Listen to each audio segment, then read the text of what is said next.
The Battle of Empel, better known as the Miracle of Empel, was a historical episode in which a Spanish tercio, completely surrounded and without any possibility of help, was able to escape death due to a stroke of luck so unlikely that even their enemies attributed it to divine intervention. The stage for this miraculous escape was set during the grueling 80 Years' War, or Flanders War. This long-standing conflict saw the 17 provinces of the Netherlands rise in rebellion against the Spanish crown under King Philip II. This war, which lasted from 1568 to 1648, originated from the discontent of the people of the Netherlands under Spanish rule. On the one hand, Emperor Charles V, born in Ghent and raised in the county of Flanders, had been considered by the Dutch as a monarch from their own land. However, when Charles V abdicated in favor of Philip II, he was not so well received by the Dutch, since the new king, much closer to Castile, did not even speak their language. Furthermore, Calvinism was rapidly spreading through the Netherlands, which clashed with the Catholicism advocated by the Spanish crown. A struggling economy, marked by a sharp decline in trade and food shortages, served as the final spark that ignited the flames of war. In the tumultuous early years of the conflict, Fernando Álvarez de Toledo y Pimentel, the formidable Grand Duke of Alba, was appointed governor of the Habsburg Netherlands for Spain. His tenure was marked by fierce battles and an iron-fisted rule. Yet, despite his efforts, the conflict remained unresolved, festering like an open wound. After the succession of two more governors, Luis de Requesens y Zúñiga, and then John of Austria, in 1578, Alexander Farnese took the reins of governance. Alexander Farnese, the indomitable third Duke of Parma, embarked on a relentless campaign to reclaim cities from the rebel forces. His crowning achievement was the grueling 13-month siege of Antwerp, a testament to his military prowess. The city eventually succumbed and opened its gates in August 1585. After this resounding victory, Alexander Farnese turned his attention to the provinces of Zeeland and Holland, where the Catholic population faced mounting pressure from Protestant rebels. It is here that the narrative we are about to delve into takes its dramatic turn.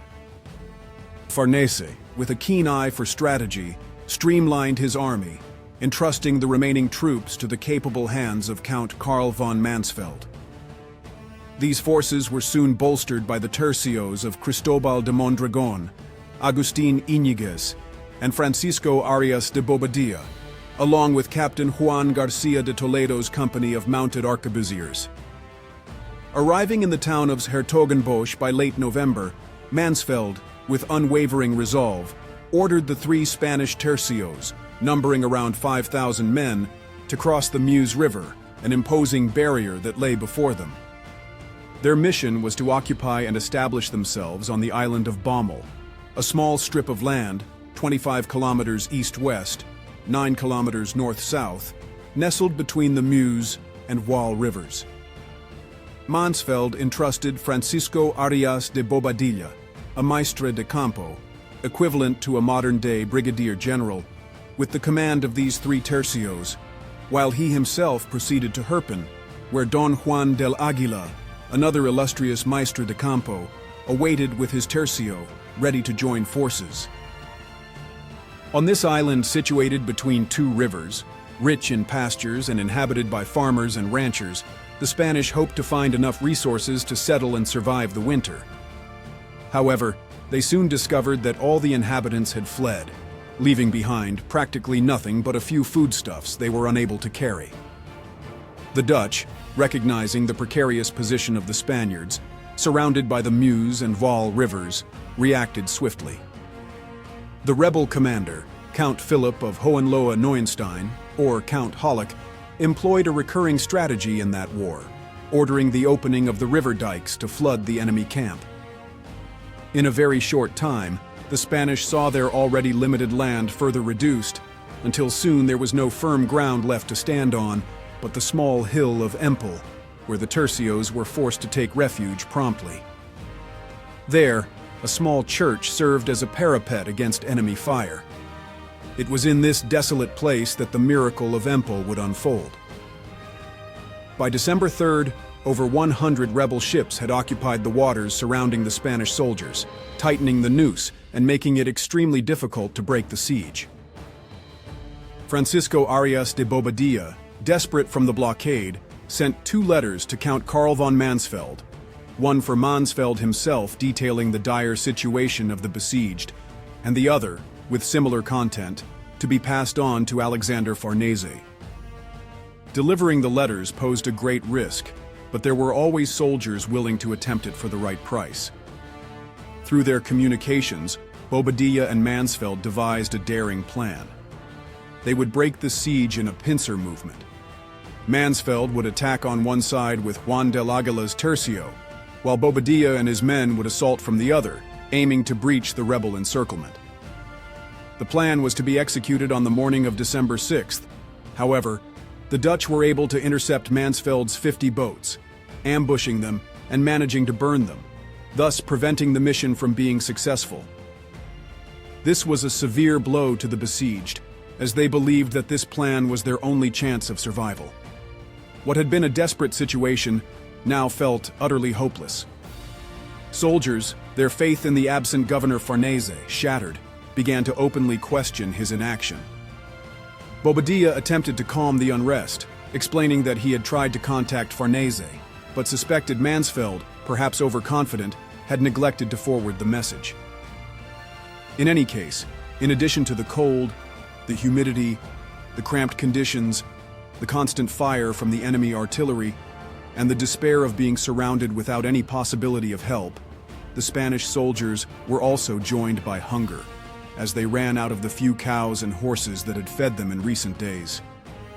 At that moment, when there was not even wood to make a fire to warm up on the small hill of Empel, the Maestre de Campo had no choice but to order Father Garcia de Santisteban to confess and give communion to all the soldiers, as a last preparation for what was inevitably to come. Then, something unexpected happened. On December 7th, while a soldier was digging a trench, he came across a strange wooden object. Upon unearthing it, he discovered it was a panel with the image of the Immaculate Conception. The word of the discovery quickly spread, and considering it a sign of divine providence, it was placed atop a makeshift altar to instill courage in the troops. God seemed to be on the Spanish side. Yet, although that lifted the spirits of the Tercios, the situation remained critical. Francisco Arias de Bobadilla gathered the high-ranking officers, and they agreed that it was better to launch an attack attempting to break the siege than to end up dying of hunger trapped.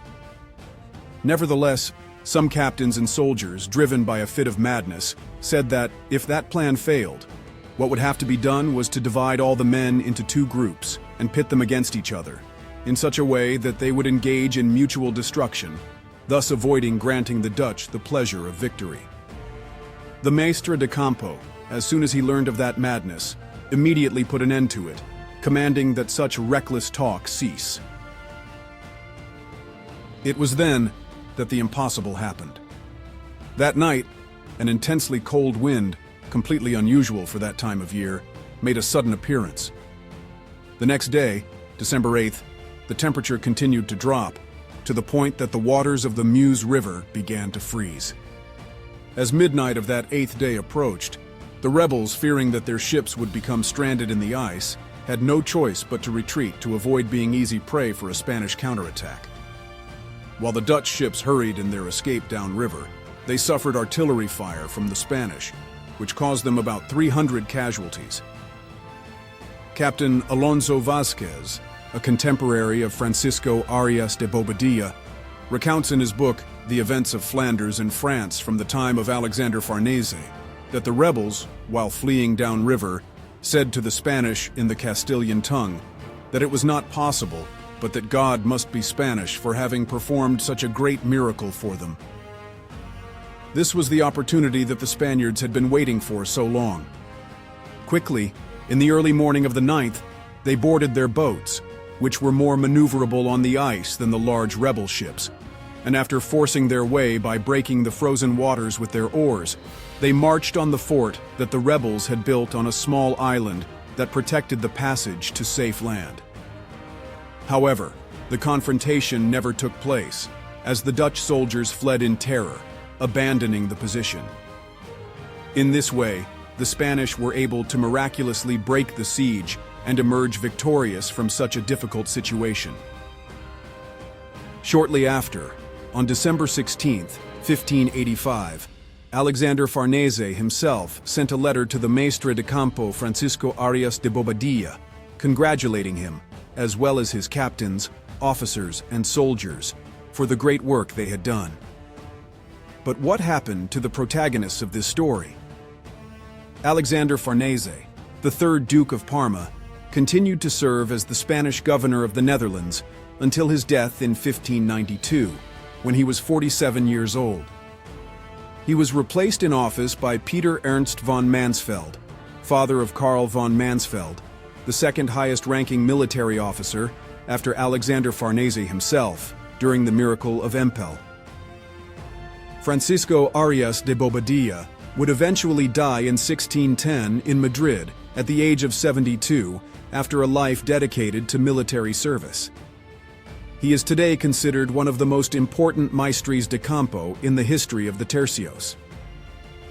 The 80 Years' War would end in 1648 with the Treaty of Münster, signed by the United Provinces of the Netherlands and by Spain. In it, the Spanish crown, then led by Philip IV, finally recognized the independence of the United Provinces. The outcome of the 80 Years' War was terrible for the Spanish crown, not only because of the loss of prestige, but because the extremely costly maintenance of the war contributed greatly to causing the subsequent bankruptcies of the Spanish crown in the 16th and 17th centuries, as well as the collapse of the Spanish economy.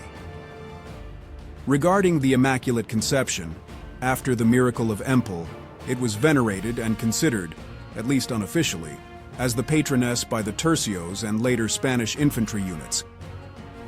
The dogma of the Immaculate Conception was proclaimed by the Catholic Church in 1854 with the apostolic letter of Pope Pius IX, Ineffabilis Deus, which resolved that the Virgin Mary was free from original sin from the very moment of her conception. Nevertheless, it was not until 1892 that the Immaculate Conception was officially declared as patroness of the infantry branch of the Spanish army by the Regent Queen Maria Cristina of Austria. More than 130 years later, this patronage is still in force today.